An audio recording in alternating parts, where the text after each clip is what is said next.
if I were to define in one word, I feel sad. Virtual reality. Hi, I'm Danny. And I'm Evan. And this week we are reality checking ourselves to talk about all reality news with the host of Reality Checked, Amy Phillips. Well, hello. Thank you for having me. I'm so excited to be here with you guys. Oh my God, we are so pumped to have you, Amy. Danny and I are still glowing from the live Cabaret Me experience a few weeks ago in New York City. It was the night before our live show for virtual reality, and it just felt like the perfect warm-up. Like it just got our vibe correct right before we interviewed a bunch of Bravo celebrities, because you, of course, do the best Bravo celebrity impressions on the planet. Oh my gosh. Thank you so much. I don't know about that, but I do my best. I put my best foot forward, as they say. And it sounds like you guys had a very successful event because it was just hitting the tabloids left and right. You're getting all kinds of snippets. So I was so psyched you guys could make it out. That was awesome of you. I'm glad we're talking about your Cabaret Me, which was so fun, because we do need to talk about some cabaret news going on in the Bravo world. Because Amy.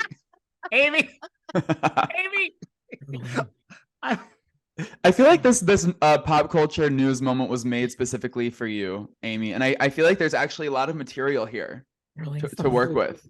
Some of blue chunks, and I just happened to land on some of my Giovanni. Okay, it's all right. I'm just going to get in front of it and just laugh it off. I thought it was a joke. I really did. And then all the like video footage, like the receipts we keep receiving from the blowing chunks to Dorinda allegedly acting, or we can't, she was acting a little Dorinda-y at the show. Like it's just Bravo fans wild. Were like the Blair Witch Project with like their GoPros out at this cabaret show, because it was crazy. Is how there much footage of the actual throwing up? Yes. Queens of Bravo way. Plus, their new Insta account. Yes, they have it. Apparently the fan got overexcited and laughed so hard that chunks came forth. And I think that Luann was really kind of pleasantly like surprised and delighted. She was like, wow. I think she was. Yeah, good for her. Also, I was pleasantly surprised and delighted that Luann was in the audience the night of the Cabaret Me show that Danny and I went to. Yes. And I didn't realize that was the first time she had seen you perform live, because your show is so rooted in the Luann of it all. I mean, that's how you open Absolutely. Yes, that's absolutely right. And because she was there, and it was only the second time I've done the show, so it makes sense that she's not seen it. I was shocked that she was there, and in tow, she brought Candace Bushnell, which I was floored about. I had texted her because she was on my show promoting her cabaret, and I had explained to her, I have a cabaret, it's very inspired by you. I would love for you to come see it at some point. She's like, yeah, I'd love to see it, darling. And I was like, she'll probably never come. So after the show, she was like, just text me. You've got my number, right? So I texted her, told her when it was, and she wasn't sure if she was going to be in town. Of course, as a cabaret, star that she is, she's everywhere. And so I texted her the morning of, and I was like, it's tonight if you want to come, and she was like, I'm going to come. I'm going to bring Candace Bushnell. And I was like, I was dying. Yes! So, but talk about support, supporting other women. So incredible, because so many housewives, they talk the talk, but they don't walk the walk. And she showed up. She showed up. You got to show up in life, and she showed up. I love that. Would you want Dorinda to show up at the next one if it could end in like that? Yeah. Oh, of course. I would love it if she could come. I did tell her, I think she was sent a clip of my number, my Dorinda number. She was sent a clip, and she did text me and said like, LOL. And I was like, you got to come to the show if you can. But I don't know if that's going to happen, but it would be great if she could. It'd be amazing. I feel it's hard because sometimes she's always in the Berkshires, and like you never know where in the world is Dorinda Medley. That's right. She got escorted out of Luann's show. She said she didn't get escorted, that she left on her own accord. But I feel like this same show where someone vomited. Yeah. Okay, see, I didn't know about that. So much. Like happened. Andrew Dice Clay was there with Leah McSweeney, or there was a photo together. Are you kidding me?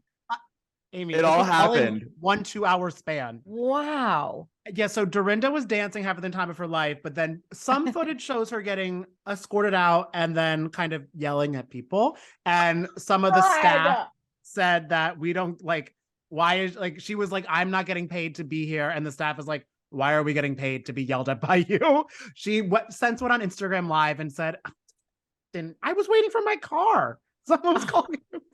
Oh my God. I cannot believe this. I did not realize this was a layered evening at the Cabaret. I mean, like you said, you introduced us as we have Cabaret news.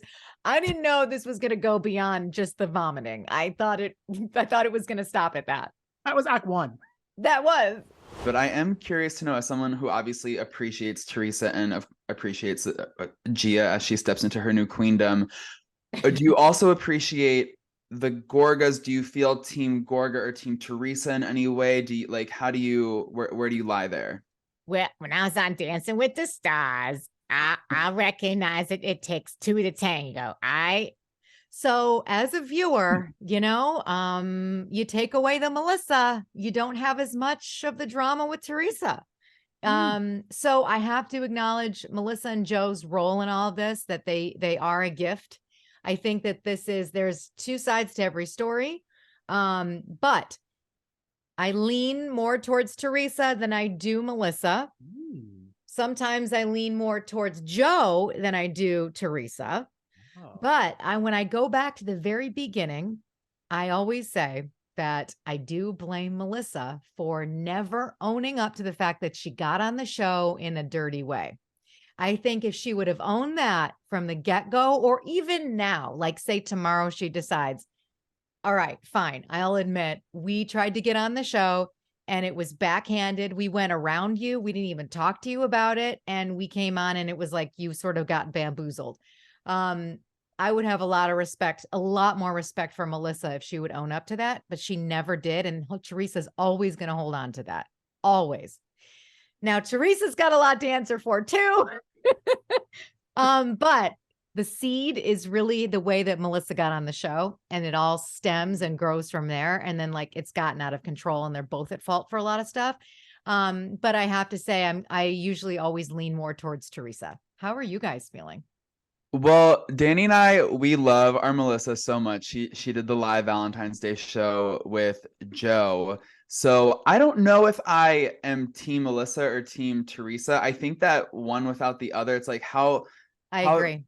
Can they exist without, they kind of need each other. I, as a viewer, I, as a fan, I need them together on the show. Yeah, it's like Fleetwood Mac. They were so all fighting, hating each other, chaotic, loving, everything like that, but the best album. So, there is some of that. And if I had to pick teams, I'd probably be Rosie. Rosie. It's really hard to pick a team because as people who, we try to be, we don't want to be necessarily biased because we want to appreciate it as a whole. So it is difficult to be like, I'm a tree hugger, but she has really sacrificed a lot of her life for reality television. She's gone through a lot, and really if you do compare the two, Teresa wins out in terms of what she's brought to the show. However, at the end of the day, she should have asked Melissa to be her bridesmaid. I think that was a bad choice on her.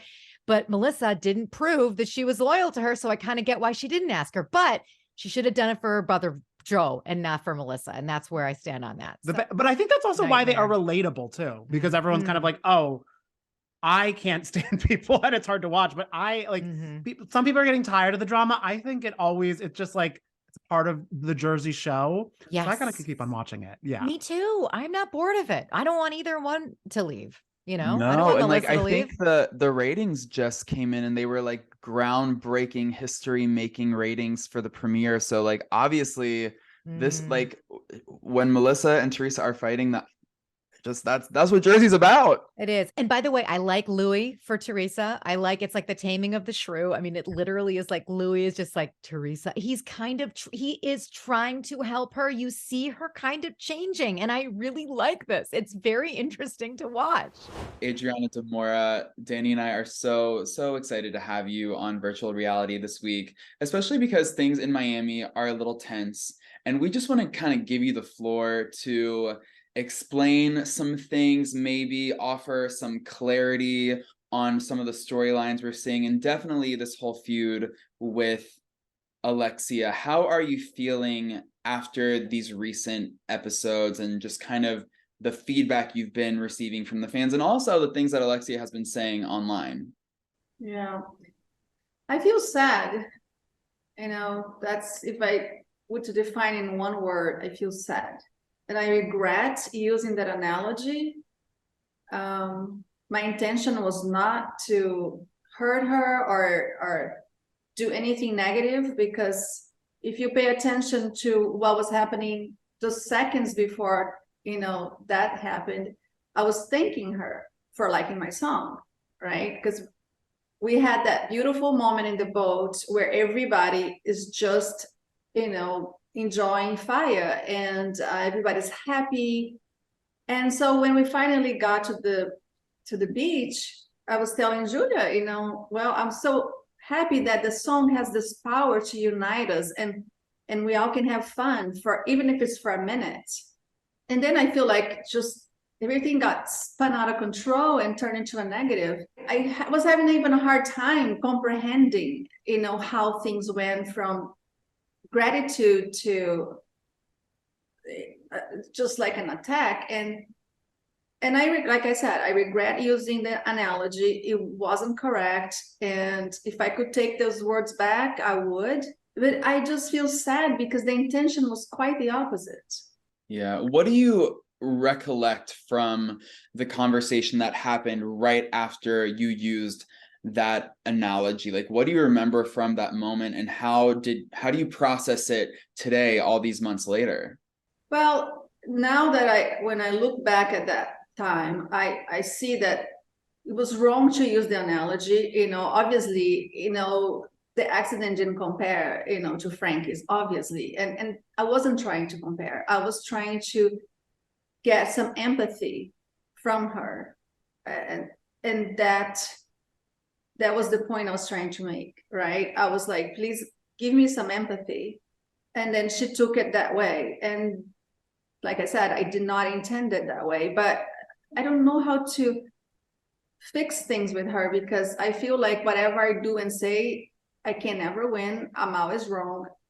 And again, I regret saying it. It was not, what I wanted, but it doesn't matter how much I apologize, and I have apologized profusely, like pretty much down on my knees, and she would not accept the apology. And she keeps like kicking me when I'm down. And I'm like, please, I was trying to reach to you as someone that has gone through so much, and I respect her, for that. I love Frankie, and I would never in a million years go there. If we were in a real fight, which was not the circumstance, I would have never gone there, because I have nothing but love and respect for Frankie and for her and everything they accomplished together, and this terrible journey that they were in. I just wouldn't have done it, When was the last time, because you said you've been trying to reach out to her and repair and rebuild. When was the last time both of you talked? Was it the reunion or after? We talked before the reunion, and I apologized. I texted her and I apologized. And then, as you're going to see on this coming episode, I apologized then and there as well. And we talked at the reunion. Yeah. The last time I spoke was at the reunion. Yeah. Were you and Alexia able to get to a better place in real time before this episode aired? Like, did this episode airing kind of reopen old wounds? It does. It just puts me in a really sad place, like I said, because my intentions was the opposite of that. I was trying to relate and connect and be grateful and receive some empathy. I wasn't, wanting to create any kind of, like problems. To me, it's like, I feel like she's in this grief war, right? And she needs to win. And doesn't matter anyone else's pain. Her pain is the greater pain. She had this rage underneath bubbling and ready to explode like a volcano at any moment. And she did that to me. She did that to Nicole. She did it to Julia.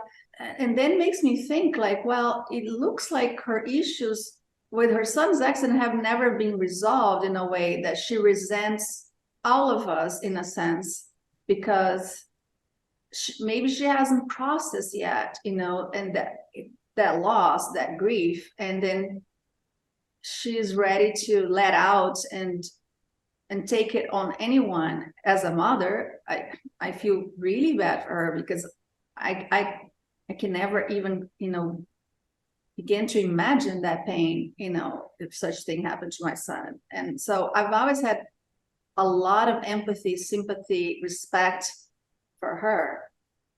And it's just sad that taken out of, the intention that I had, and yeah, do I stick my foot in my mouth sometimes? Obviously that was the case.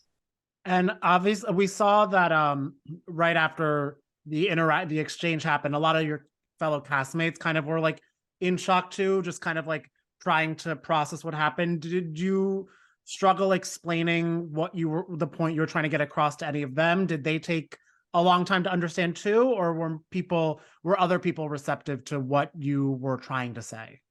Right away, Julia understood, because she was next to me the entire time. Some of the girls were arriving in to the group, as the conversation was going, and they had missed the original part where I was thanking her, right? I was demonstrating some gratitude. So they arrive, if they're there and I'm just saying that, then of course everybody gets triggered, because they missed the part that to me is the important part, in which you're establishing the reason why you're saying it, right? We weren't fighting to begin with, and at least I wasn't. And then, so if you miss that part, then it's hard to understand, why would I say it? And some of the girls had took them a little longer to grasp the whole meaning of it all. And then when they did understood, they tried to come in, like Nicole tried to come in and let's, talk it out, but she wouldn't accept it. She would not engage.